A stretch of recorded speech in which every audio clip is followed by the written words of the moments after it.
Mga kapatid, kami nagpapasalamat din sa team namin, Team A, discipleship kahapon. Nagkagulo po kasi nandun si Bato. Buti na lang natapos na si Bato bago kami dumating. Ibang Bato naman yung dumating. Kami nagpapasalamat kasi kahit pa paano, naibigay namin at nababagan namin yung mga tracks. Totoo po yung kasabihan niya na tawag dito, i-reject ka, pero may magandang kapalit naman ng kasunod. Kaya nagpapasalamat kami lalo na dun sa bata. Kasi yung bata, ibang klase. Yung ibang bata, pag binigyan mo, kukunin ka agad pagkain. Siya hindi. Pag nakuha niya doon sa tracks ng sapon, umupo siya sa isang tabi, tapos tinitignan na namin siya kung anong gagawin niya. Tapos binasa niya talaga. Kaya ako, isa ako dun sa nagmanman sa kanya, nandun ako sa gilid niya. At palihim akong nag-take. Sabi ko, tinipray ko yung bata na pinapaglabayan siya sa kanyang paglaki, kahit anong buhay niya ganyan. Kasi kahit pa paano, kahit ganun yung buhay niya, mahal siya ng Diyos kasi buhay mo, naging parang peaceful siya sa pagbabasa ng tracks. Kasi kung ibang bata yun, pagkain agad kukunin tapos papabayaan tatapon Kaya yung bata na yun, talagang peaceful na panin mo kung nagdasal para sa kanya. At nagpapasalamat ako sa team natin na napamahagi natin yung mabuting salita ng Diyos kahit yung medyo struggle ng bote. Kaya yung sa susunod, baka magsalita ng si Sister C. Kasi yung inanin nyo kagahapon marami kasi nagsasalita ng mga Muslim. Sabay-sabay, meron pa nga po sa kabila sa MCMA. May nagsasalita rin sa MCMA. Pagdating ng parada ni Bato. Yun. Ngayon po, samahan niyo po ako kapatid sa ating pagdadasal para sa Panginoon. Panginoon Diyos, magandang umaga po.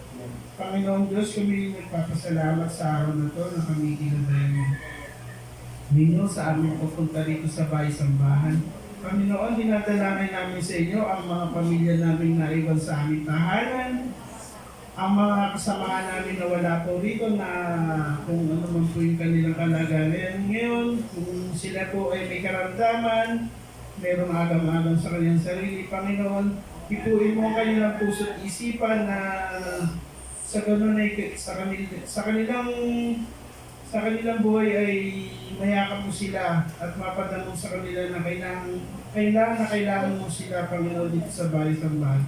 Panginoon, dinadalangin namin, Panginoon, ang bawat isa, ang mga manggagawa ng simbahan ito, napatnubayan niyo po sila, basbasan at gabayan sa kanilang araw-araw na gawain. Panginoon, dinadalangin namin din, Panginoon, ang aming Pastor Rabi, na patnubayan po siya, palakasin niyo po kanyang puso't isipan, ang espiritual na pangangatawan, ang espiritual na pag-iisip, na paghahayo sa amin, at pagtuturo sa araw-araw na salita mo, Panginoon. Panginoon, dinadalangin namin, Panginoon, ang bawat isa na bigyan mo ng pagkakataon na mamuhay na maayos, mamuhay na tapat, mamuhay na may pagmamahal sa bawat isa. Dinadalangin namin din, Panginoon, ang aming pinakamataas mula sa pinakamataas, presidente at pinakamababang atas ng lipunan ito, Panginoon. Patnubayan niyo po ang bawat isa na bigyan po ng pagkakataon na sa kanila'y pag-isipan ng bawat isa na ang kanilang mga desisyon sa buhay, desisyon sa aming komunidad, desisyon sa buong Pilipinas at sa buong mundo.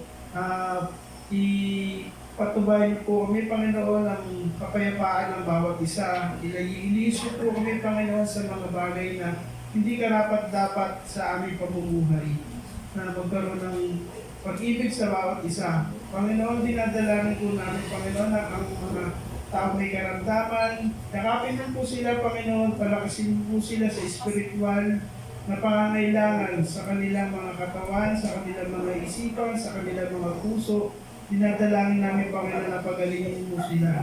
Panginoon, dinadalangin namin, Panginoon, ang bawat pamilya na humingi ng paggabay at patnubay sa pang-araw-araw, Panginoon. Alam namin, Panginoon, ang basbas na ibinibigay niyo sa amin ay makapangyarihan at sobra-sobra pong aming kinalulugan. Panginoon, wala na po kaming iba pong hinihiling na patubahin niyo na lang po kami sa araw-araw at sa panibagong buwan na pong ito, Panginoon. Kami po'y gabayan sa aming espiritual, kalakasan, at pagmamahal sa bawat isa. Yun lamang aming dinadalangin mula sa iyong anak na si Jesucristo, Jesus. Amen. Amen.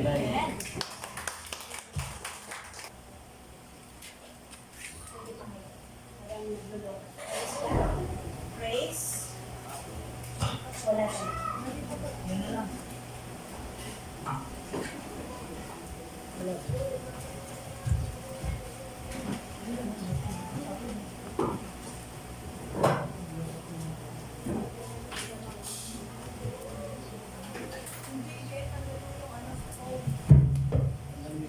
Praise God. Mapagpalang araw po sa ating lahat. Amen po ba? Amen. Ayan. Welcome, kapatid. Sister Nora, palakpakan natin ang Panginoon. Salamat at nakasama ka namin ngayon. Sino pa po ba ang nandito? Ayan, Sister Gina. Nakasama namin. May mga bago tayong bata sa likod. Salamat sa Lord. Opo. At katunayan na huwag lang tayong sumuko. Ano po? Tuloy-tuloy lang. Salamat po. Yung doon sa yung kay Ari. Amen. So, tapos na po tayo sa ating assignment sa disciple. Ano po? Yung mga evangelism. So, ano na lang po ang meron ngayon sa discipleship?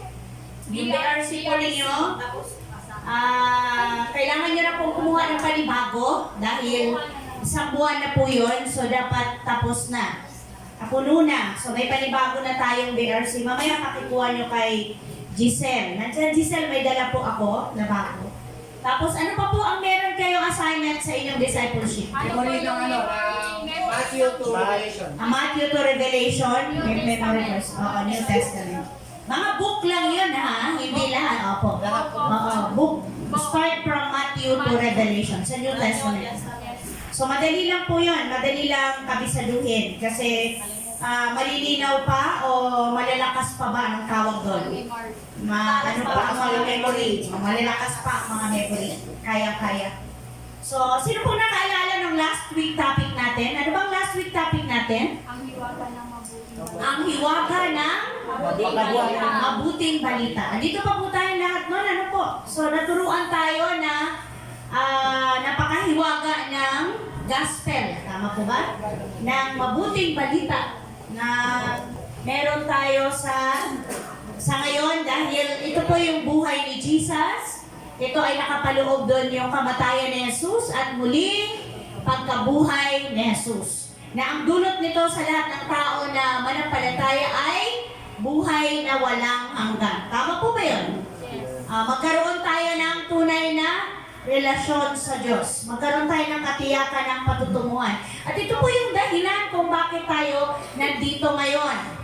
Nung tinanggap natin si Jesus as Lord and Savior, pwede na tayong maging manguyakoy. Tama ba yung word ko? Mag-easy-easy, pwede na ba? Kasi anytime, kampante ka na.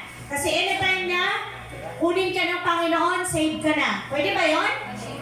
Hindi. Kailangan magpatuloy kang saliksikin, kilalanin, palaguin ang iyong relasyon sa Diyos dahil buhay ka pa, kapatid. Malakas ka pa. Binigyan ka pa ng chance na maranasan ang grace ng Lord araw-araw. Kasi kung ang purpose noon ay masave lang ang iyong soul, automatic dapat pinauwi ka na. Pero hindi po, di ba? Buhay pa tayo, kaya kailangan tayo ay magpatuloy. Patuloy nating palaguin, palawakin pa, payamanin pa ang ating spiritual na buhay. So ngayon, yun din po ang ating pag-aaralan. Ang pamagat po ng ating pag-aaralan ay, ano po yung nandiyan sa monitor? The reality of that. Ang realidad ng buhay. Tama po ba yun sa Tagalog? Ang realidad ng ating buhay o the reality of life. Tumayo po tayong lahat at basahin po natin. Kasi may mga Bible tayo pero yung iba hindi nadala. dapat po dinadala ang Bible. Pag Sunday, hindi po iniiwan ang bahay para nagagamit, nabubuklat lagi. Okay? Sa Hebreo, ano yan? Chapter 9, verse 27 to... Okay, go church. Itinakdas ang mga tao na minsan lang ang mamatay at pagkatapos ay ang pag-uupo. Gayon din naman, si Kristo minsan lang inihandog upang paulihin ang mga kasalanan ng mga tao. Siya'y hindi nagating, hindi upang inihandog dahil sa kasalanan, kundi upang iligtas ang mga naghihintay sa Kanya. Amen. Let us pray. Aming Ama na nasa langit, sa pangalan po ng iyong anak na si Jesus, kami o Diyos ay nagagalak. Nagpapasalamat po kami sa katotohanan ng napakapalad po namin, Panginoon, na meron kaming kalayaang magsama-sama, meron kaming kalayaang ipahayag ang katotohanan nararanasan ka namin. Ang grasya mo ay apaw-apaw, ang katotohanan na ang salita mo ay buhay at ikaw ay totoo sa pangako mo. Sinasamahan mo kami sa bawat araw-araw, sa bawat yugto ng buhay namin, ipinapamalas mo ang inyong katapatan, ang inyong kagandahang loob. Pinalagpas niyo po kami sa lahat ng iba't ibang uri ng hamon na aming pinagdaanan. Thank you, Lord. Pinagaling mo kami anumang mga sakit at karamdaman. Salamat po na binigyan mo kami ng kalakasan sa panahon ng aming panghihina, sa panahon ng aming panlulupaypay. Thank you, Lord, dahil muli mo kaming ibinabangon sa panahon ng aming nadadapa, nagkakamali. Thank you, Lord God, sa apaw-apaw na grasya. Tunay nga po, Panginoon, kami ay nagpapasiyasat ng aming mga puso at isipan. At salamat na kilala mo kami ng higit kanino paman. Patawarin niyo po kami sa aming mga pagkakamali, pagkukulang, pagkakasala po namin sa inyo. At we pray, Lord, na minsan pahugasan mo po kami ng iyong banal na dugo. Dahil ito lamang po tanging paraan para kami maging karapat-dapat at kalugod-lugod sa inyong banal na harapan. Salamat po sa inyong biyayang sapat. Salamat sa katotohanan nabayaran mo na sa krus ng Kalbaryo ang lahat ng aming kahinaan. Kaya ngayon po, sa paglapit namin sa inyo, panatag po kami na anumang aming hilingin, makakaasa kami na kami tatanggap ng katugunan mula sa inyo sapagkat ikaw ay tapat na nangako. Kakatiwala po namin sa inyo ang pag-aaral namin ng sama-sama. Dalangin po namin, O Diyos, ang malayang pagkilos ng banal na Espiritu sa aming kalagitnaan, kung saan naroon ang Espiritu ng katotohanan, ang Espiritu ng karunungan, ang Espiritu ng pangunawa, na hindi lang po namin basta mabasa ang salita mo, kundi maranasan po namin ang bisa at kapangyarihan nito na may apply po namin sa pang-araw-araw naming buhay, nang sa gayon, maisakabuhay po namin ang iyong banal na kalooban. Salamat po sa katotohanan ikaw ang pumuno anumang kulang namin. Ikaw po ang kakatagpo sa anumang kakulangan ng bawat mga anak mo na narito ngayon, Panginoon. I pray na mag-glorify ka po sa aming mga buhay. Ikaw po lamang ang maitaas, ikaw ang maibigyan ng kapurihan at kaluwalhatian sa pagtitipo namin ito. Thank you, Lord, sa buhay ng mga anak mo. Salamat sa pagsama ng libu-libong anghel kung saan kami ay safe and secure dahil kami ay balot ng iyong banal na dugo, Panginoon. Na anumang gawa ng kadiliman, anong pinaplano pa lang ng kaaway, ay pinapawalang bisa na namin sa pangalan ni Jesus. Ang mga sandaling ito, sa simula hanggang matapos, ay punong-puno ng pagpapalang espiritual na nagmumula sa iyo. Kami ay uuwi na taglay, ang karunungan, kalakasan, katatagan na nagmumula sa iyo, Panginoong Jesus. Purihin ka, dakilain ka, luwalhatiin ka. Thank you, Holy Spirit. Thank you, Father, in Jesus' name. Amen. Amen at amen. Makaupo na po tayong lahat. Kumusta po mga kapatid? Okay lang. Okay lang. Nagtagumpay po ba? Yes. Nagtagumpay po tayo sa lahat ng ating mga pinagdaanan. Amen. At dahil nandito ka ngayon, kaya nagtagumpay. So yung wala, medyo nag-i-struggle pa hanggang ngayon. Ano po? Nahihirapan pa na magbigay ba ako ng panahon sa church? Mas kailangan ko to eh. Mas importante itong lakad ko. O magpahinga na lang kaya ako. Kasi pagod ako Monday to Saturday. Ito lang yung pahinga ko. Ulitin ko ulit, ang tunay na kapahingahan ay pahinga sa presensya ng Diyos.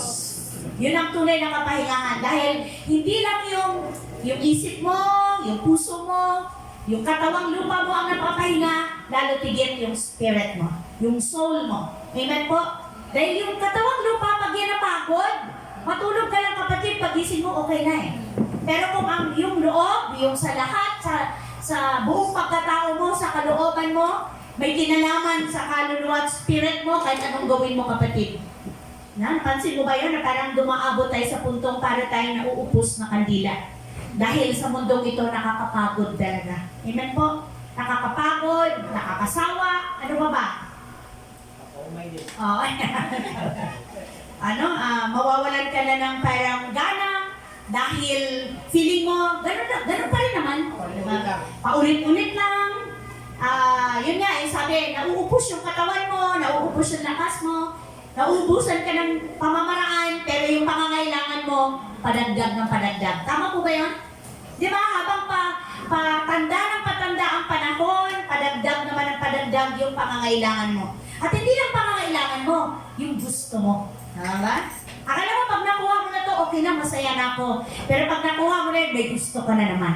Kasi yun yung nature nating tao. Tama po ba? Ay, mabili ko lang yan. Ay, makatapos lang yung anak ko. Okay na. Pero pag nakatapos, ay, hindi pwede, kailangan mag-abroad ka. O, diba?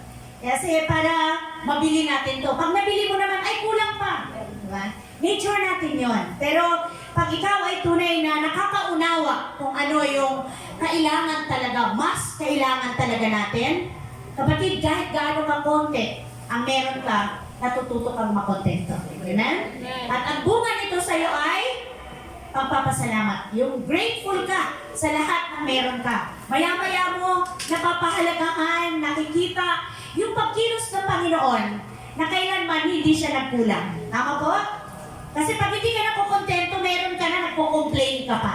Tama po ba? Pero salamat dahil tinuturuan tayo ng Lord. Kaya nga tayo nag-aaral. Amen? So ang pinag-aaralan natin ngayon napakahalagang bagay na muli tayong mapaalalahanan. Kung ano ba talaga ang realidad ng buhay. Napapansin niyo po, bata, matanda, pero parang feeling ko ngayon mas madami yung nawawala na sikat. Napansin niyo po? Mga sikat na tao, kilalang tao, di ba? Pero masikat ka man o hindi, tama po ba? Lahat ay namamatay o nawawala. Kasi yun ang realidad ng buhay. Yun nangyari sa atin ito, di ba kailan lang? Kailan ba nangyari yung trahedya ng Essex ba tawag nun? May 1, ano yun? Webes? Webes. So, isipin niyo po, kasi May 1, marami nag-travel kasi kaya talagang ang punteriya, bakasyon. Opo. Di naman po masama yun. Pero nangyari po, may pinahintulot ng Lord na nangyari. Dahil na patunay yon na ang realidad ng tao, ng buhay ng tao ay walang pinipili. Diba? Kaya kailangan kapatid maging handa tayo. Kahit saan tayo pumunta, kahit tumakbang lang tayo palabas ng ating pintuan, ng ilang hakbang lang, mahalaga pa rin yung kinikilala natin ng pagsama, pag-iingat ng ating Panginoon. Di po? So hindi biro yung sakit nun. Ano po? Sa family. So kanina may nagbanggit na ligtas kaya sila. Sino ba yun? Si Ate Fel. So ang Lord naman nakakaalam, no? Tandaan ninyo, lahat ng tao na kukunin ng Lord, hindi pwedeng hindi siya makaalam ng truth. Hindi pwede. Bata man yan, matanda man yan, pagka pinauwi na sa tunay na tahanan, hindi mo pwedeng idahilan, Lord, hindi ko alam. Lahat po. Kasi ngayon, kahit saang sulok, kahit gaano kaliblib na lugar, napapasok na ng mga missionary. Diba? Napapasok na ng mga nagbabahagi ng mga trucks, salita ng Diyos. So ang tao, pag umarap sa Lord, wala na po talagang dahilan. So, pero alam niyo po, kahit ganyan po ngayon ang mga nangyayari, marami pa rin po sa atin ang hindi handa. No? Marami pa rin sa ating mga, siguro sabihin na natin, kakilala, huwag na tayo lumayo, kabang-anak, diba? Ang hindi handa sa mga pangyayaring ito, ang katotohanan ng kamatayan. Yung iba pa nga, ayaw pag-usapan. Bakit po? Takot, tama po ba? Ayaw pag-usapan ang word na kamatayan. Pambihira naman, huwag muna. Pwede mo pang pigilan pagka oras mo na? Hindi, di ba? huwag naman yan ang pag-usapan natin. Pag-usapan na lang natin yung paano kumita, paano yumaman. Ayan, diba? Interesting yun. Oo. Pag-usapan na lang natin kung paano umunlad ang negosyo ko, o paano matupad yung mga pangarap ko. Mga kapatid, hindi masama yan kasi kasama yan sa buhay. Pero huwag natin kalimutan na hindi natin pwedeng takasan ang realidad ng buhay. No? So may tatlong bagay po tayong i-remind, may tatlong bagay na i-remind ng Lord sa atin. Sabi nga dyan, sa Hebrew chapter 9, 27 to 28, itinakda sa mga tao na minsan lamang mamatay ay pagkatapos nito ay judgment na or paghukom. So wala nang take two. Tama po ba? Walang rewind. Hindi pwedeng, ay tika, rewind ko. Marami pa akong regrets. Pwede ko pang mahabol. Pwede ko pang balikan. Hindi ko pwede. Okay, number one, ang realidad, hindi natin pwedeng takasan ang the reality of death. Totoo po yan. Huwag na natin pag-usapan kung ano man. Yan po yung kamatayan nating lahat na may ending. Kasi, ang sabi sa mga ngaral, meron po ba? Aklat ng mga ngaral. Nandiyan po ba mga kapatid ko? Ano po? Aklat ng mga ngaral, chapter? 3, 1 verse 20. Sige po, pakibasa po ninyo. Nandiyan naman sa monitor. Lahat sa mundong ito ay may kanya-kanyang panahon, may kanya-kanyang oras. Ang Panahon ng pagsilang, panahon ng pagkamatay, panahon ng pagtanim, panahon ng pagbunot ng tanim, ang panahon ng pagpatay, panahon ng pagpapagaling, ang panahon ng paghiba, panahon ng pagtatayo, ang panahon ng pagluha at panahon ng pagtawa, panahon ng pagluluksa, panahon ng pagdiriwang, ang panahon ng pagkakalat ng mga bato, ang panahon ng pagtitipon sa mga ito, ang panahon ng pagyayakap, ang panahon ng paglalayo, ang panahon ng paghahanap at panahon ng pagkawala niyon, ang panahon ng pag-iingat sa isang bagay at panahon ng pagtatapon, ang panahon ng pagpunit at panahon ng pagtatahi, ang panahon ng pagtahimik at panahon ng pagsasalita, ang panahon ng pagmamahal at panahon ng pagkapuot, at panahon ng digmaan, panahon ng kapayapaan.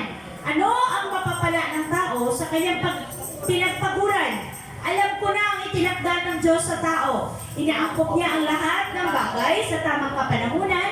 Ang tao ay binigyan niya ng pagnanasang alamin ang bukas, ngunit hindi binigyan ng pagkaunawa sa ginawa ng Diyos mula sa pasimula hanggang sa wakas. Alam kong walang pinakamabuti sa tao kundi, ano po?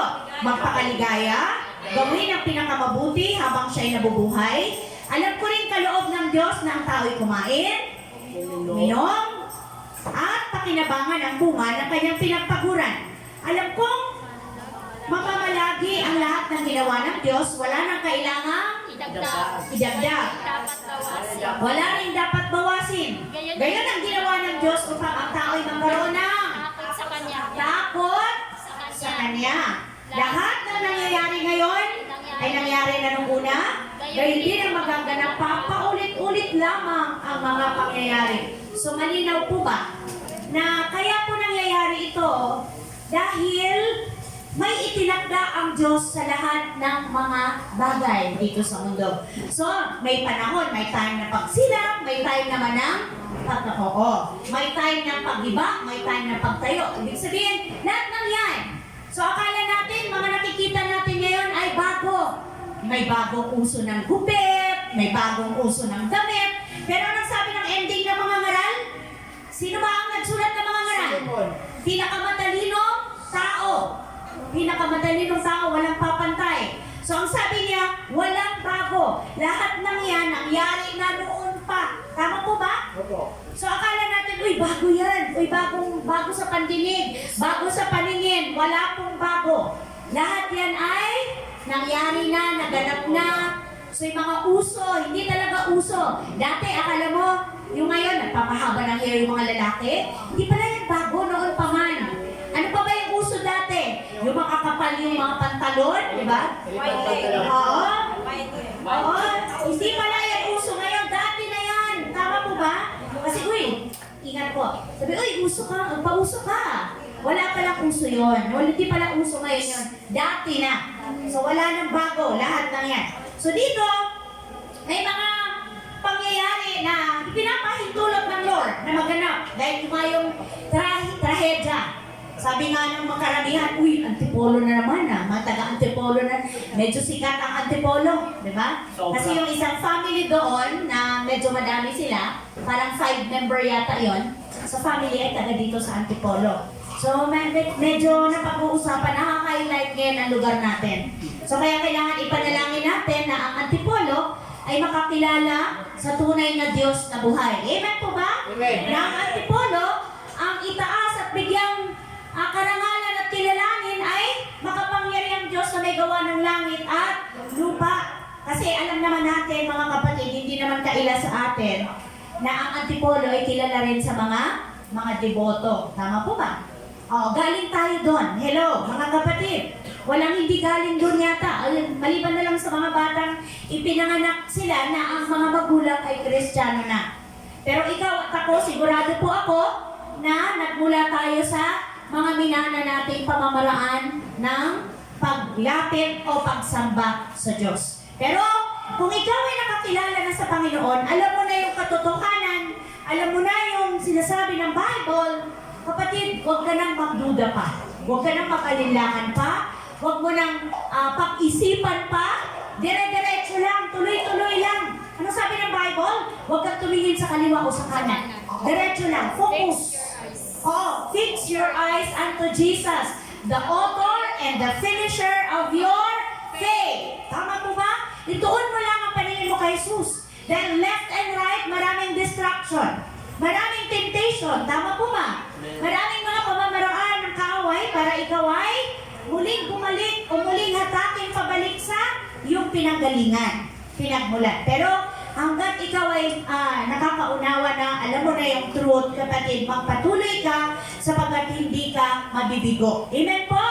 Hindi ka mabibigo. Ang sabi ng Lord, ang taong naliligaw, ito yung parang alon sa dagat na itinatangay ng hangin kahit saan niya man ibig. Tama po ba? Pero ang sabi ng Bible sa Santiago, huwag kayong maging ganon. Mga kapatid, huwag kayong maging double-minded people. Oo. Pabago-bago ang isip. Oo ngayon, mamaya hindi. Ay, o nga pala, totoo yung sinabi ng Bible, biglang, ay parang, hindi yata Totoo kaya yun? Gaganapin kaya ng Lord yun? Tutuparin kaya ng Panginoon yung pangako niya? May katotohanan kaya yung mga nabasa natin? Yung itinuturo kaya sa church, totoo kaya yun? Huwag po natin pagdudahan ang sinasabi ng Bible. So sabi dito, alam ko na itinakda ng Diyos sa tao, verse 10, inaangkop niya ang lahat ng bagay sa tamang kapanahunan, ang tao ay binigyan niya ng pagnanasang alamin ang bukas, ngunit hindi binigyan ng pagkaunawa sa ginawa ng Diyos mula pasimula hanggang sa wakas. Ibig sabihin, may mga pangyayari o bagay na nagaganap sa silong ng langit na kahit anong gawin natin, hindi natin kayang unawain. Tama po ba? Huwag mo na i-pressure ang sarili mo, kapatid. Hayaan mo na. Huwag mo na i-stress ang sarili mo sa mga bagay na hindi mo kayang intindihin. Hello! Kahapon nga natutuwa ako sa Lord. Kasi kahit po ganyan yung aming tatay George, marami palang alam ito. Nag-usap kami tungkol doon sa nangyari nga po sa SCTEX. Nangyari. Alam niyo ba na umupo si Teng para tanungin lang ako. Wala nito yung other brother Teng. Magang-maga yun. Sabi niya, paano po yun? Paano mapapaliwanag na ito palang isang involved doon sa aksidente ay gawain ang punta? Hello? Kasi parang ang pupuntahan yata nila ay children activity ba, kapatid? Youth camp. Okay. So, alam niyo po yun, nakakasunod kayo kung anong grupo ito? Okay. So, alam mo, ang pag-uusap namin ng aming tatay, George, ay sabi niya, kasi sa mundong ito, iba ang naghahari. Amen, di ba? Totoo, di ba? Iba ang nagmamay-ari sa mundong ito. Sa mundong ito talagang walang ibang gustong gawin ang naghahari sa mundong ito, kundi ipahamak ang tao. Tama po ba? So, napunta kami doon sa pag-uusap, nung tungkol doon sa, ano yun? Tatay George, yung, tawag nito, yung ginawa, yung tuwang-tuwa yung Ang demonyo, akala niya, matatalo niya si Jesus. Lahat ginawa niya para i-prove na si Jesus ay tao lang. O nga, no? Di ba napansin niyo po, lahat ginawa niya? Ano ba ginawa ni Jesus? Ano yun ng demonyo? Para lang, oo. Yung time na nag-fasting si Jesus, di ba? Yun, lahat kasi 100% tao si Jesus, di ba? Nagutom, nakuhaw, anong meron si Jesus? Sabi pa nga doon ng aking nangaling tatay, nainis, di ba? Nagalit. Di ba nagalit siya nung nakita niya yung templo na ginawang, sabi niya, pugad ng mga, ginawang ano, oo, dahil nagkaroon ng mga karak-cross sa labas na, meron yan ngayon, di ba? O, nakita niyo yung mga churches ngayon, paglabas mo maraming tiyangge. Tama po ba? O, doon galit na galit si Jesus. Kasi nga, ginawa niyong ano, di ba? Tinaob niya yung lamesa. Hello, sa mga nakakasunod. No, okay? Tapos umabot kami sa usapan na natuwa yung spirit ko, yung heart ko. Thank you, Lord. Kasi kahit tahimik lang yung aming tatay, ang dami palang natanim na sa heart niya na ito ay nagbunga ng pananampalataya. No? Nandun. Sabi nga natin, once na ang word ay ibinahagi mo, tinanggap mo sa puso mo, andun na yun, buto na yun, magbubunga. Di ba nung nahihirapan na si Jesus, si Satanas, nandun siya sa gilid. Di ba, tinitingnan niya kung hanggang saan. Akala niya, bibigay ito, di ba? Kasi iniintay niya na hands up si Lord. Ayoko na, hindi ko to deserve. Kasi pag ginawa ni Lord yun, walang redemption. Tama po ba? Pag ginawa ni Jesus yun, walang katubusan sa ating mga kasalanan. Yun ang iniintay ng demonyo. Nakita niyo po yun? Kaya nung sinabi ng aming tatay, kaya yung 7 last word, napakahalaga. Hello! Yung 7 huling wika ng ating Panginoon, napakahalaga. Kasi doon nagkaroon ng kapangyarihan. Ang bawat binitawan na salita ng Panginoon ay kapangyarihan laban sa kaaway, laban sa demonyo. Napagtagumpayan ng Panginoon hanggang dulo. Akala ng demonyo ay, naku, surrender na to. Hindi na niya kakakayanin yung pinagdadaanan hanggang cross, di ba? Di ba? Alam ng demonyo ang word. Napansin niyo po? Nung tinutukso siya, nasusulat. Di ba? Tumalon ka. Sabi gano'n, dahil nasusulat, iingatan ka. Di ba? Sabi gano'n. Oo. Tapos sabi ng Lord, hindi ko yung gagawin. Sabi niya, di ba nagugutom ka? Gawin mo kang tinapay itong batong to. Kasi alam ng demonyo na kayang gawin ng Panginoon. Hello! Pero ang sagot ng Lord sa Bible din. Salita. Yes. Kundi sa bawat. So ano nun sa atin? Mensahe, kapatid. Hindi lang tayo dapat nabubuhay sa mga pinagpapaguran, pinagsisikapan natin para lang sa ating tiyan, kundi ang ating kaluluwa, ang ating spirito. Yun ang ginagawa natin ngayon. Para sa ating spirit, para sa ating soul. Kaya hindi ka dapat nanghihinayang, kapatid. Magbigay ka ng 2 hours, 3 hours. Sabi parang feeling mo, kalugihan na sa'yo? No. Amen po? Sipin nyo na lang kung ano yung ipinambayad sa atin. Hello? Ang ipinantubo sa atin ay dugo ni Jesus. Hindi natin kayang tumbasan, pagtayan ng halaga. Wala tayong pwedeng gawin kahit gaano kakabait. Di po ba? Kahit gaano kakabuting tao, kahit gaano kakamaka-Diyos, hindi mo kayang bayaran ang kasalanan mo, kapatid. So nakita po natin dito, mga kapatid ko, sa pananampalataya. Sinabi dito na lahat ng bagay ay may takdang panahon. Kaya hindi ka pwedeng umapila. Hindi ka pwedeng mag-reklamo sa Lord. Pag oras na. Kaya salamat dahil ikaw at ako ay ready na. Amen po ba? Amen. Sabi siguro, ikaw lang. Ikaw muna, dinadamay mo kami. Sarap-sarap mabuhay. Hindi po masarap mabuhay sa mundong to. Pansin niyo po, sa mundong to nakakapagod, di ba? Ilang oras lang yung tulog mo, pero obligado kang pumayod 10 to 12 hours to 16 hours a day. Tama po ba? Lalo na ngayon, sa grabe ng pangangailangan at liit ng value ng pera ng Pinas, kulang yung 8 hours a day. Tama po ba? Kailangan doblehin. Pero kapatid, hindi pa pwedeng mas doblehin mo ang faith mo sa Lord. Tingnan po. Dublihin mo yung panalangin mo sa Lord. Kung dati nagpipray ka ng 3 minutes, 1 minute, pwede bang gawin mong 5? Di po ba? Yung dating 5, pwede bang gawin mong 10? Ang sarap-sarap makipag-usap sa Lord. Bakit pag telepono, hindi mo na mamalayang 3 hours ka na pala? Tama po ba? Bakit pag phone, Facebook, hindi mo na mamalayan? Bakit pag nanonood ng mga... Kidrama. Paggala. Ilang bang minuto yon? Kadalasan? 30 minutes. 30 minutes. So, tapos, may panibagong episode na naman. So, kaya aabot ka talaga ng 3 hours. Pero pag nagbasa ng Bible, nagsisimula pa lang ang sulat ni Lord, naiintindihan mo na, alam mo na. O, diba? Nakakalungkot, pero yun yung realidad. Tama? Yun yung katotohanan. Bakit? Mahina to eh. Mahina tong katawang to eh. Kaya nga, di ba, ang sabi ng Lord? Nung sabi niya sa Gethsemane, manalangin kayo, magpuyat kayo sa pananalangin. Dahil napakalakas ng spirit, pero napakahina ng iyong flesh, ng iyong katawan. Malakas yung gusto ng spirit, pero pinapakain natin kasi yung flesh, kaya yun yung nananalo. Amen po ba? Yun ang nananaig.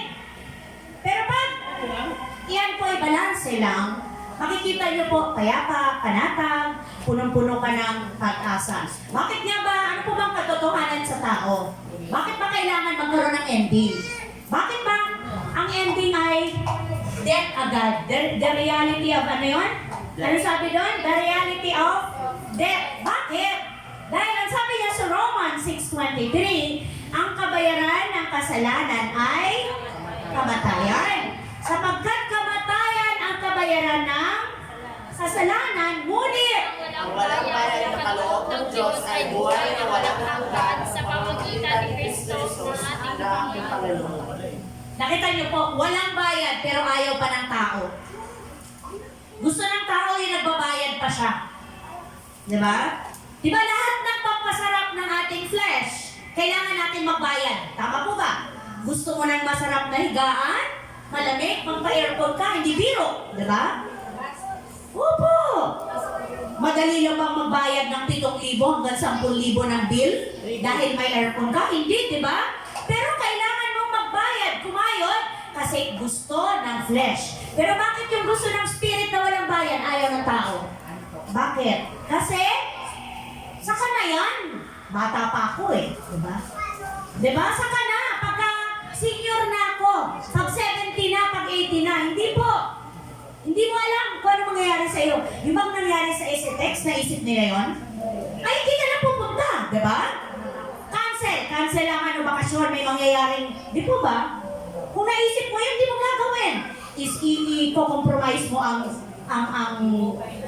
kaligtasan ng mga bata? Hindi. Marami pang mararating yan. Magaganda pang kinabukasan. Pero, sino bang magpo-question sa plano ng Diyos? Amen po, mga kapatid. Sino ba ang aapila kung ang kalooban ng Panginoon ang siyang nangyari? Kaya, tingnan niyo mga kapatid ko sa pananampalataya. Malinaw po na ang nais ng Lord ay magkaroon tayo ng katiyakan ng karoroonan.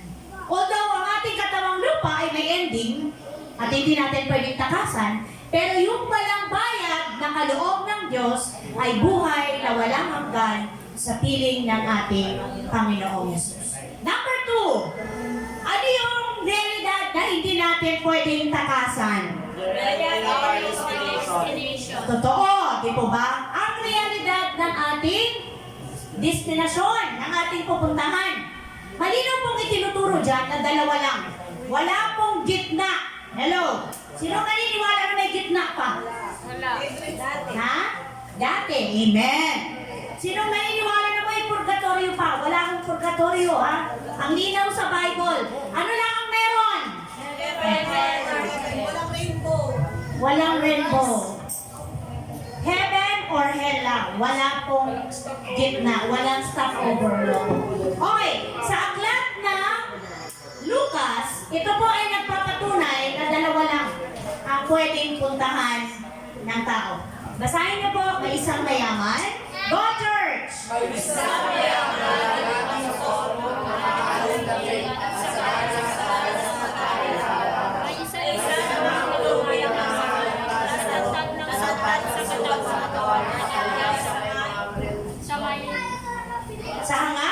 na matapunan man lamang ng mga mumo, tama ba? Nahuhulog mula sa hapag ng mayaman, at doon nilalapitan siya ng aso at dinidilaan ang kanyang mga sugat. Namatay ang pulubi at siya ay dinala ng mga anghel sa piling ni Abraham. Namatay rin ang mayaman at inilibing. Sa gitna ng kanyang pagdurusa sa daigdig ng mga patay, natanaw ng mayaman Sa piling ni Abraham. Kaya sumigaw siya, ang mga Abraham, maawa po kayo sa akin. Utusan ko ninyo si Lazar na isawsaw sa tubig ang dulo ng kanyang daliri at masayin ang kanyang dahil kami naghihirap sa apoy na ito. sa apoy na ito. Dito sa Tagalog na version ng ating Bible, ang ginamit sa daigdig ng mga patay. Pero sa version ng English, talagang sinabi doon hell. Talagang binanggit doon impyerno. So sa piling, kasi ngayon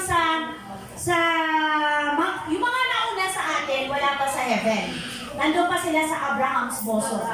Sa piling, di ba, meron pa nga dyan paradise, sa word. Di ba sabi ni Lord, ngayon din, isasama kita sa paraiso. Pero imagine na lang natin, ngayon ay lugar na payapa, lugar na magaganda, lugar na may kapahingahan. So, unlike doon sa isang lugar na punong-puno ng pagdurusa, punong-puno ng kahirapan. So, sabi nga dito, sa sobrang hirap at sobrang lakas o tindi ng init, anong hinihingi na favor nung mayaman? Ano po? Isawsaw. Kung saan sila sana na isawsaw Ang dulo ng kanyang daliri para basain ang kanyang dila dahil sa paghihirap sa apoy na ito. So malinaw na ba sa ating lahat na dalawa lang ang pwedeng puntahan ng tao? Hindi na natin itakil ng kabuuan ng kwento kasi ang ating binibigyan ng diin ay yung dalawa lang na patutunguhan. No? Wala hong gitna. So wala hong, kaya nga daw pinagpipray yung patay para daw may posibilidad na mahango. Di ba, tama? Mahango mula doon sa pagdurusa, kasi itinagdarasan, wala na pong magagawa. Kahit segundo, minuto, ipagdasal natin ang ating mahal sa buhay na nawala para lang, di ba meron pa nga rin naalala ko? Sa Bisaya, kaluuyi ang kalab. Wala na po. Ang kaluuyi ang kalab, pagbuhay pa. Nakakaintindihan po ba? Naningiti si Rudel kasi familiar sa kanya yon. Kasi yan yung mga dasal. Tama po? Nagro-rosaryo. Opo. So, ang effective po na prayer, pag buhay pa. So, habang buhay pa po yung tao, mahal mo, kamag-anak, nanay, tatay, kapatid, anak, hipag, ano pa ba, yung mga malalapit natin, pamangkin, ipag-pray po, dalhin sa church, turuan ng word, doon may pag-asang mapupunta sa heaven. Nagkakaintindihan po ba? Amen. Yun po ang katotohanan. Bakit po? Sapagkat ang sabi niya, manatili po tayo sa Lord upang tayo magkaroon ng katiyakan ng buhay na walang hanggan. Sabi niya sa John 15:4, manatili kayo sa akin. Go church! Manatili din ako sa inyo. Hindi magpupunga ang sanga kung hindi nanatili sa akin. Gayon din naman, hindi kayo magpupunga kung hindi kayo mananatili sa akin. Amen. So, ang sikreto na hanggang ending ay tayo ay makakapiling ng ating Panginoon. Kapatid, manatili ka kay Jesus. Kahit ano pa man po yung mga pinagdaanan mo, kahit anong problema, kahit anong bigat, ang Panginoon lang ang hindi mag-iiwan sa'yo. Totoo?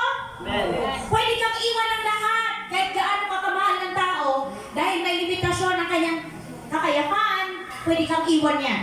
O sige, hindi ka iwan. Pero, di ba may ending ang buhay? Iiwan ka rin yan. It's either ikaw o siya ang una. Pero ang Lord, kahit kailan, hindi ka niya iwan. Kaya sabi ng Lord, manatili kayo sa akin. At mananatili din ako sa inyo. Hindi kayo magbubunga ng sagana kung hindi kayo mananatili sa puno. So, sino ang puno? Si Jesus Christ. Dahil din naman, hindi kayo magbubunga kung hindi kayo mananatili sa akin. Dahil sa karagdagang verse, sabi niya, dahil kung kayo ay hiwalay sa akin, wala kayong magagawa. Malinaw po ba?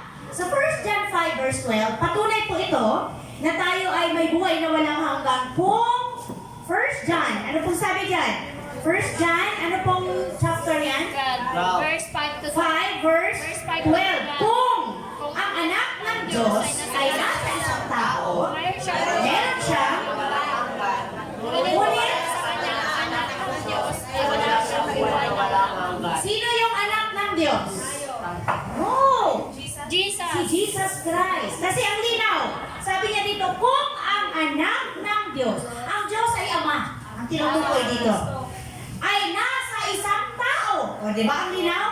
Kung ang anak ng Diyos ay nasa isang tao, mayroon siyang buhay na walang hanggan. Ngunit kung wala sa kanya anak ng Diyos, wala siyang buhay na walang hanggan. At manapa, ano ang nasa kanya?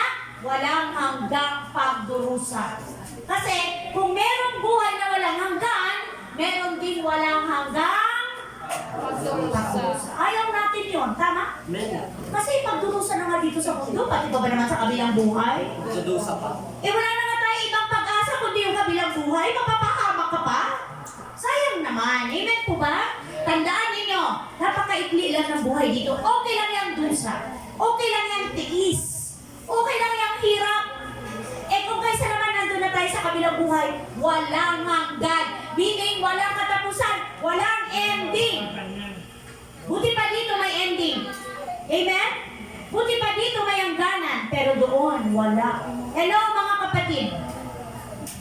Amen po ba? Nagkakaintindihan po ba tayo? Naunawaan po ba natin ang realidad ng buhay? Ang realidad ng, ano po ba yan? Ating patutunguhan o destination. Number 3 po, last. Ano pong sabi dyan? The reality of our need to be saved. The reality of our need To be saved. to be saved. Kailangan natin, ang katotohanan, ikaw at ako ay nangangailangan ng kaligtasan. Kaya nga ba, gano'n na lang ang ating pagsusumika. Gano'n na lang ang ating pagsusumigasing. Tama ba yung word ko? Yung hilingin natin sa Lord na pagsipagin tayo, bigyan tayo ng kasipagan na abutin yung mga tao kahit nakailang dekada o hindi naman dekada. Parang taon pa. Taon pa lang taon natin silang inaakay, di ba? Pero still, andun pa rin, oo lang ng oo, pero walang response. Okay lang yan, sige lang. Huwag natin silang sukuan. Kasi kung tayo po, sinukuan tayo ng mga taong ginamit ng Lord, wala tayo ngayon. Amen po ba? Kung sinukuan tayo ng mga tao na ginamit ng Lord para madala tayo sa truth, madala tayo makakilala sa Panginoon, wala tayo ngayon dito. Hindi natin alam kung ano ang tunay na pamamaraan na magkaroon ng buhay na walang hanggan. Bakit po? Dahil ang sabi dyan sa Hebrew na ating teksto, balik tayo doon sa teksto, yan. Gayun din naman, si Kristo minsan lamang inihandog upang pawiin ang kasalanan ng mga tao. Tingnan niyo po to. Siya'y muling darating, hindi na upang ihandog. Anong gagawin niya? Iligtas ang mga Naghihintay sa Kanya. naghihintay sa Kanya. So upang iligtas tayo. Tayo po may kabilang sa mga naghihintay sa Diyos. Ako ayaw ninyo. Amen. Tayo po may kabilang doon. Amen. Yes! Dapat sabihin mo sa sarili mo, ako, kabilang ako sa naghihintay sa Lord. Hindi kaya, di ko alam. Hindi ako sigurado. Dapat sigurado ka, kapatid. Na anytime na dumating ang Panginoon, masasama ka, nasasalubong sa alapaap. Alapaap ang sinabi, di ba? Andun siya. Andun nag-aantay ang Lord. Kasama yung mga, libo-libo, milyon-milyon, dami. Tapos, sasalubungin natin. Kasi magkaiba. Yun yung napag-aralan natin sa rapture o muling pagbabalik ng ating Panginoon. Bakit po? Lahat ng bagay dito sa mundo ay baliwala. Baliwala ang lahat ng yaman, baliwala ang lahat ng ating tinatangkilik, ang ating binibigyan ng halaga kung mapapahamak naman ang ating kaluluwa. Totoo po ba yun? Yes, sa Matthew 16, tingnan nyo nga po ang sabi, sapagkat, go church! Sapagkat ang napapala ng isang tao, makamtan man niya ang buong daigdig, ngunit mapapahamak naman ang kanyang sarili. Ano ang may bibigay ng isang tao kapalit ng kanyang buhay? Sapagkat darating ang anak ng tao at nakasama ang kanyang mga anghel, at ang kanyang dakilang kapangyarihan ng kanyang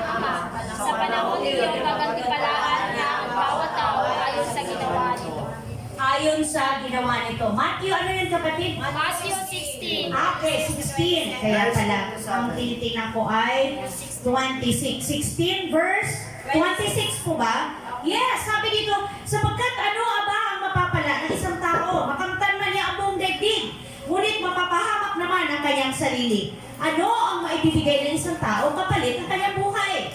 Sapagkat darating ang anak ng tao, sino ulit yun? Si Jesus. Jesus, nakasama ang kanyang mga anghel. Taglay ang dakilang kapangyarihan ng kanyang ama. Sa panahong yon, gagantimpalaan niya ang bawat tao ayon sa ginawa nito. So, malinaw po na wala tayong naipupublish sa Lord. So, hindi tayo dapat, ito yung encouragement sa lahat, manggagawa, mga servant ng Lord, sa ministry ng Panginoon, na hindi kayo dapat mapapagod. Hindi kayo dapat magsawa, hindi kayo dapat maghinawa, ano pa ba? Hindi kayo dapat mabagot, hindi dapat mapagod manalangin, magpaalala, ano pa ba? Akayin yung mga tao, kapunta sa Panginoon, dahil sabi ng Lord, gagantimpalaan niya ang lahat pagdating niya dito ayon sa mga ginawa nito. Meron po ba tayong verse? Matthew 6, meron ba? 19:21. O, ito yung paalala ng Lord sa atin. Huwag kayo mag-ilpok, go! Kayamanan. Kaya mag-ilpok na makayamanan dito sa lupa. Dito yung insekto at kalaw at may nakakapasok na magnanakaw. Sa halip, mag-ilpok kayo ng kayamanan sa langit. Doon wala nila ang insekto at kalaw at walang nakakapasok na magnanakaw. Sapagkat sa namin yung kayamanan Totoo po yan. Kung nasaan yung kayamanan mo, nandun yung heart mo. Tama po ba? Habang dumadami yung yaman mo, lalo kang napipigilan, magbigay ng time sa Panginoon. Totoo yun. Uy, naku, walang tatao. Baka makakupitan ako, baka manakawan ako. Tama po ba? O di kaya, sayang ang benta, sayang ang client. Tama po ba? Kasi ang sabi ng Bible, kung saan ang iyong kayamanan, nandun ang iyong puso. Totoo yun. Oo, wow, wala kang peace. Naku, mahirap na ipagkatiwala. Pinaghirapan ko to, dugot pawis. Diba? Totoo naman. Pero huwag mong kalimutan na isang idlap lang din pwede pwedeng kunin. bawiin. Pwedeng bawiin. So ang sabi niya, huwag kayo mag-impok na kayamanan dito sa lupa. Dito ay may mga insekto at kalawang. At may nakakapasok na magnanakaw sa halip. Mag-impok kayo ng kayamanan sa langit. So ano ba yung mga kayamanan sa langit na pwede natin impok? Ito ba yung material? No! Yung ginagawa ninyo, namibigay kayo ng trucks, di ba? Nagbibigay kayo ng umunting anong meron kayo para abutin ang mga tao. Yan kayamanan. Bibigay kayo ng time. Amen? Nagiging part kayo ng body, ng Sunday service. Alam niyo po ba yung kayamanan sa langit ang inyong iniipon? So wag mong isiping kalugihan. Pagkos ito ay nag-i-invest ka sa heaven. Amen? Sayang yung time ko. Sayang yung oras ko. Time is gold. Daming ganon, di ba? Di ba, yan yung mga mga mindset ng mga professional na gustong yung 100 maging 10,000. Ano? Di ba? Yan yung mga, time is gold. Maalaga. Yes. Bakit hindi ba gold ang faith mo? Di ba, ano sabi ng Lord? Higit kaysa sa ginto ang iyong pananampalataya. Diba sabi ng Lord, ang pananampalataya, diba sabi, ang ginto na nasisira ay idinadaan sa apoy upang malaman kung ito'y dalisay o puro. Diba? 1 Peter ba yun, kapatid? Ang pananampalataya niyo pa kaya na higit kaysa sa ginto. Ito'y idinadaan sa mga pagsubok. Amen po ba? Ito'y idinadaan sa mga hirap upang mapatunayan na ito'y totoo. Dahil habang kayo nahihirapan, nagtitiis, doon lalong napapatunayan kung gaano ka katotoo na nagtitiwala sa pangako ng Diyos. Kasi pag okay ang lahat, wala. Pero tingnan nyo pag may problema. Yung isang beses yung prayer, baka magiging times 5. Maya-maya. Lalo tigit kung may kinalaman sa member ng family, mga nanay especially. Pag ang pinag-usapan, anak, ngayon, hindi lang anak, apo. Mas matindi ang apo, kapatid. Diba? Grabe. Kaya pag ang pinag-usapan ay mahal na sa buhay, lahat gagawin mo. Kung pwede mong hawakan ang kamay ng Panginoon upang matiyak mo lang na dinidinig o dinidiringgin ang panalangin. Gagawin ko. So, ang aral dito ay huwag nating antayin na dumating tayo sa matinding pagsubok bago tayo maging matindi ang paglapit sa Diyos. Amen po ba? Amen. Yung mga bagay na okay pa lahat, i-practice mo na. Na ikaw ay malambing sa Lord. Amen po ba? Close kayo ni Lord. Di ba kung sino-sino kino-close natin sa mundo? Para lang mabigyan tayo ng favor, mabigyan tayo ng incentive, ano pa ba? Makilala ka, mabigyan ka ng pabor na gusto mo. Ano pa ba yung benefit na makukuha ng isang tao pag ikaw ay nakikipag-close lalo sa may mga katungkulan? O lalo na ngayon, promotion, thank you. O, diba? Lahat gagawin mo para ma-please yung tao. Tumaas ng sahod. Oo, tumaas ang sahod, nagka-increase. Kasama yun eh. Pagka ikaw ay na-promote, promote din ang sahod mo. Pero promote din ang duty mo. Yes. Dagdag yun. Kaya lahat yun may dagdag stress. Totoo yun, Brother Aaron. Ano? Dagdag pressure. So mga kapatid, napakalinaw ng word ng Panginoon. Sabi niya, Matthew 6:33, ano ba ang dahilan ng inyong paglayo? Ano ba ang dahilan ng inyong panlalamig? Ano ba ang dahilan ng inyong kawalan ng gana? Sa mga bagay na mga Diyos, ang mga alalahanin niyo sa buhay. Tama po ba? Ang mga bayarin. Sino bang taong walang bayarin? Sige nga, okay, wala kang utang sa bangko, wala kang utang sa lending, wala kang utang sa co-op, pero may utang ka sa kuryente, may utang ka sa tubig. Paano mo nasabi? Kababayan mo lang, gagamit ka ulit eh. Tama po ba? Ano pa? Wi-Fi. Ano po? Yes, Wi-Fi. Ano pa? Walang bayarin yung mga taong rasa. Kasi walang pangarap yun bro eh. walang gustong ma-improve yun sa buhay nila eh. Ano po? Yung mga, so lahat tayo, may kanya-kanya tayong mga pangangailangan o bayarin. May kanya-kanya tayong mga stress. No? Bigay mo sa Lord. Ang sabi ng Lord, Matthew 6:33, go! Ngunit Higit sa lahat, bigyan ka na ninyo ang kaharian ng Diyos at ang pagbuhay ng ayon sa kanyang kalooban at ibibigay sa inyo lahat ng mga bagay na ito. Amen. Thank you, Lord. Sabi niya, higit sa lahat, unahin muna ninyo. Bigyan ninyo ng halaga yung pagharian kayo ng Diyos at ang pamumuhay ng ayon sa kanyang kalooban. So, hindi ba alam ng Lord yan lahat? Di ba ano sabi niya sa Romans? Yung kaisa-isa nga niyang anak, di niya pinagkait sa inyo eh. Yung mga pangangailangan niya pa kaya? Karamdaman mo pa kaya hindi niya papagaling? Pamilya niya kaya o pamilya mo hindi niya maayos? Hello! Kung tayo, bukang bibig natin, basic lang yan. Basic din yan sa Lord. Amen? Hello! Oh, bukang bibig natin, basic. Wala yan. Ano bang katumbas ng basic? Pag sinabi yung basic yan, anong katumbas nun? Kaya-kaya. Madali lang. Easy lang. Madali. Oo, wala yan sa kalintingan. Sisip. Oo. Sa maiksi na word, Ha? Kaya yan. Diba? Pagsakan na. Ako pa. Parang ako pa. O si Lord na kaya, diba? Alam ng Diyos ang lahat. Amen po? Wala yan. Wala yan. Kaya-kaya yan. Praise God. So tayo po ay patuloy na tinuturuan ng Panginoon. Habang tumatanda tayo sa relasyon natin sa Lord, dapat tumatanda din ang ating pagkapit at pananampalataya sa kanyang mga pangako. Amen po? So sabi niya dyan, dito tayo magtatapos sa aklat ng awit. Ano yan? 49. Chapter 49. Verse ano yan? 120. Bawat isa ay makinig. Tama po ba? Makinig ang sino paman. Kahit saan naroon, makinig ang nilalang. Kahit ikaw ay dakila o hamak. Tama po ba? Ang iyong lagay, makinig na sama-sama ang mahirap at mayaman. Itong aking sasabihin salitang may karunungan, ang isipang inihahayag mahalagang mga bagay. Ang pansin ko ay itinuon sa bugtong na kasabihan. Sa saliw ng aking alpay, inahayag ko ang laman. Hindi ako natatakot sa panahon ng panganib, kahit pa ang mga naglipana ang kaaway sa paligid. Mga taong naghahambog sa yaman ay nanalig. Dahilan sa yaman nila ay tumaas ang pag-iisip.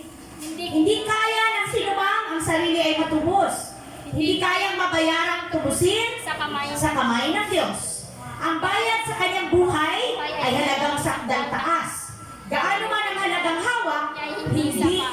sapat. Ano sabi niya doon? Gaano man ang halagang hawak niya, hindi sapat. Upang siya ay mabuhay nang hindi magwawakas. Nakita niyo? Galing, no? At sa labi ng libingan ay hindi mapasadla. Alam naman niyang lahat ay mamamatay, kasama ang marunong, maging mama o amal, sa lahing pagmamana, yaman nila ay maiiwan. Doon sila mananahan sa libingang kailanpaman, kahit sila ay may lupaing pag-aari nilang tunay. Maging sikat man ang tao, hindi maiwasan, katulad din ng hayop, tiyak siya ay mamamatay. Masdan ninyo yung taong nagtiwala sa sarili at sa kanyang kayamanan ay naghahawak ng mabuti. Tulad niya ay mga tupa sa katayan binahandong. Itong si kamatayan ang kanyang magiging paskol. Ang matuwid, magwawagi kapag sumapit ang umaga. Dapat doon sa kaaway na ang bangkay ay bulok sa daigdig ng mga patay na malayo sa kanila. Ngunit ako iniligtas, hindi ako babayaan. Aagawin ako ng Diyos sa kamay ng kamatayan. Praise the Lord. Di ka dapat mabagabag. Di dapat mabagabag man. Ano? Di ka dapat mabagabag ang tao man ay lumaman. Lumago man ang lumago, iyaw ang kanyang kabuhayan. Hindi ito madadala kapag siya ay namatay. Ang yaman ay hindi niya madadala sa libingan. At kahit na masiyahan ng tao sa kanyang buhay, dahilan sa sinusuog ng papurit nagtatagumpay, katulad ng anino o ninuno. Katulad ng ninuno niya, siya rin ay mamamatay. Masasadlak pa rin siya sa dilim na walang hanggan. Ang tao, mang tumakila ay iisa ang hantungan, katulad ng mga hayop, tiyak siya ang mamamatay. Napaalalahanan po ba ang lahat? Amen? So nawa po, lahat ng word ng Panginoon ay patuloy na matanim sa puso nating lahat at magbunga ito ng pagpapahalaga ng buhay na pinahiram sa atin ng Diyos. Na ang ending, punong-puno ng pag-asa, punong-puno ng pagtitiwala, punong-puno ng katiyakan. Amen po? So ano yung mga bagay na hindi natin pwede iwasan? Number one, The reality of death, the reality of our destination, and the reality of our need to be saved. Amen po? Palakpakan po natin ang ating Diyos na buhay.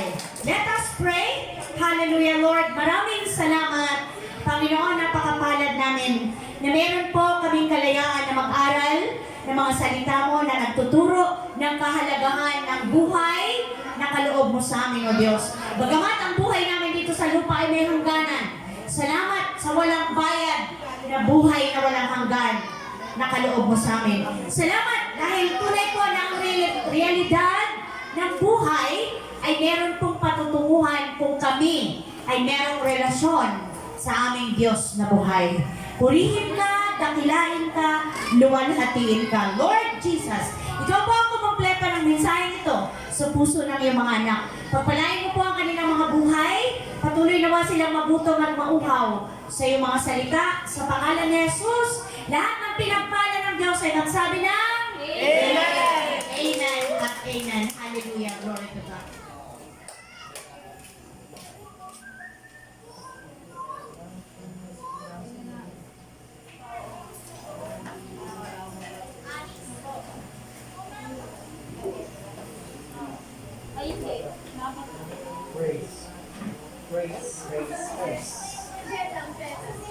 Hello. Yun. Kakanta po ako. Pag ako'y kumanta, talagang magbibigay kayo. Purihin ang Diyos. Tayo po idadako sa ikapo at pagbibigay. Share ko lang mga kapatid. Ito ay isang privilege na pagbibigay. Hindi po ito sa pilitan. Magbigay po na may kagalakan at may kasiyahan. Tinitrain ko po yung misis ko na paano magbigay. Sabi ko sa kanya, ang sahod ko ay 16,000.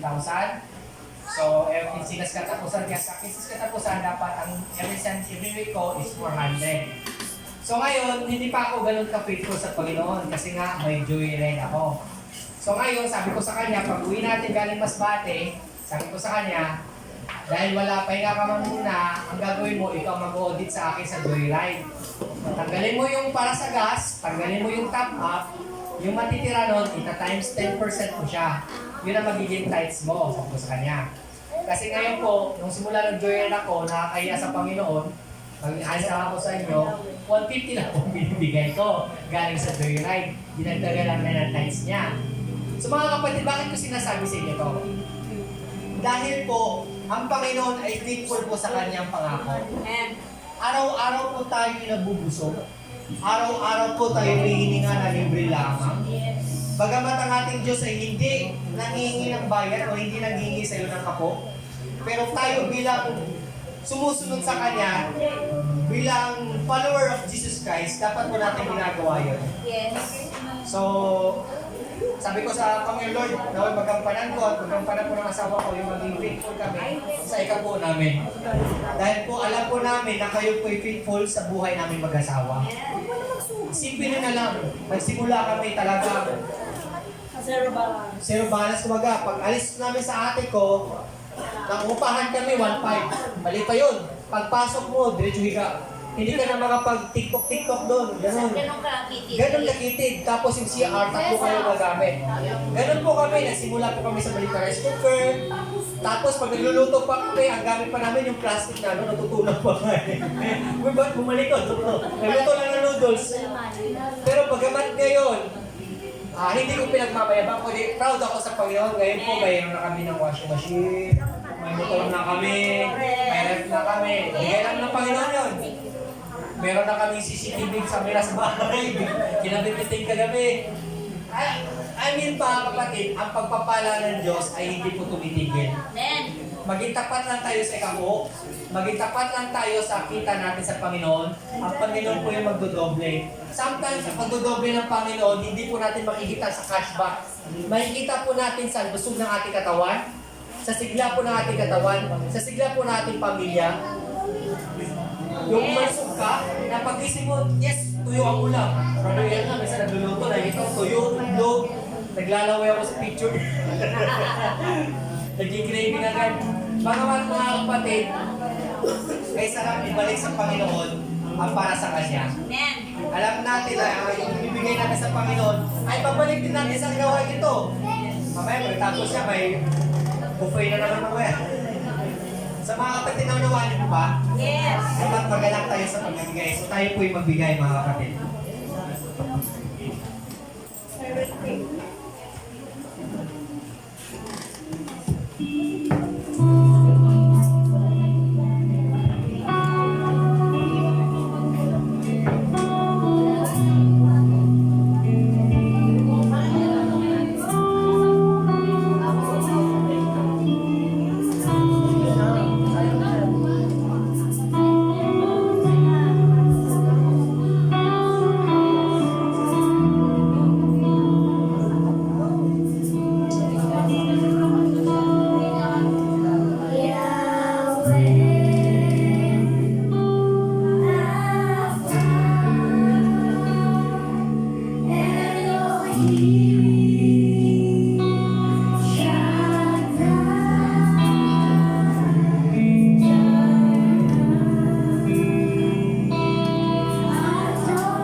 natin ang pagpalain ng Panginoon natin. Let us pray.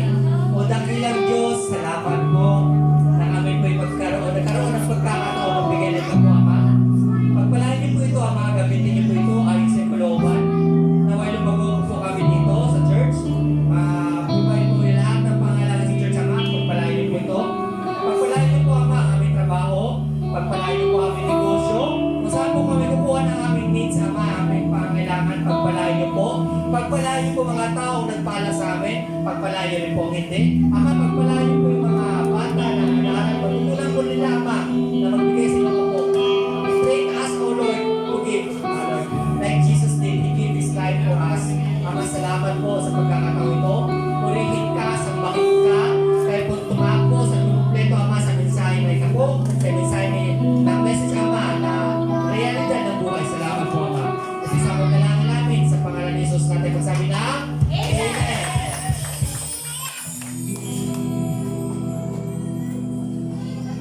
Reminder, we are